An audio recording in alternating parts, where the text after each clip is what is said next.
Сүхбаатар дүүргийн засаг даргын тамирын газраас тус дүүргийн архи согтууруулах хундааны худалдаа үйлчлэгээ эрхэлдэг үйлчлэгээ эрхлэгчтэй уулзаж архитан согтуурахтаа тэмцэх хуулийн төслийн талаар ярилцаж хэлэлцүүлэг зохион байгуулж байна.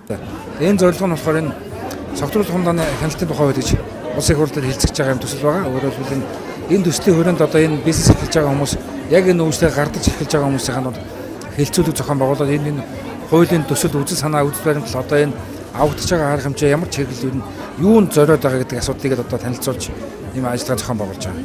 Үйлчлэгээ эрхлэгчдийн зүгээс ерөнхийдөө ямар хөө байр суурьтай байна? Архи согтууруулах хундаа зардаг хүмүүс нөгөө эрхэн хумигдаад өөрсдөө үйл ажиллагаанд нь сөргөөр нөлөөлнө гэж хүлээж аваад байгаа шүү дээ. Тэгээ ер нь тиймэрхүү хандлага байгаа. Гэхдээ бол одоо энийг бас зөв талаас нь ойлгох хэрэгтэй байна бид. Өөрөөр хэлбэл яг энэ хуулийн үзэл санаа нь юм бэ гэдгийг бид нар ойлгуулна. Өөрөөр хэлбэл энэ архи архитект гэдэг юм асуудлыг жоохон зэгцлээд эмч урамтай болгох гэдэг асуудал гэж байна.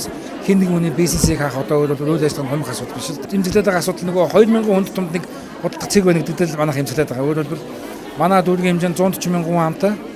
Тэгээ 140 мянган хүн яг нөгөө 2000-аар дооцох юм бол 70 төгрөг байх хэрэгтэй байхгүй. Гэтэл одоо бид нар 200 хэдэн төгрөг байна. Яг энэ архи согтууруулах хундаа зардаг. Одоо энэ дээр ганц имзэглээд байгаа асуудал нь яваад байгаа юм л та. Гэхдээ энэ асуудлаа бид нар зөв ойлгуулад өөрөөр хэлбэл энэ архийг чинь дагаад энэ архины худалдаа бизнесийг чинь дагаад маш хэмжээний буруу муу үр дагавар гараад байна гэдэг асуудлыг ойлгуулад ингээ хамтдаа нэг хэдүүлээ нэг сайхан архинаас архитектаас айхгүйгээр нэг тийм нийгэмтэй болгохыг зорилго тавиад байгаа. Худалдаа эрхлэгчдийн зүгээс архи согтууруулах хундааг худалдааш түүгээр үйлчилж байгаа үйлчлэгээний газруудын тоог цөөрүүлэхдээ асуудлын гол нь зөвхөн соёлтой үйлчлэгийг үзүүлэхэд анхаарах нь чухал гэж үзэж байна. Ер нь яг хоо хэрвээ энэ тоог багасгаснараа одоо энэ буурч үзүүлэлт мөн үү биш үү.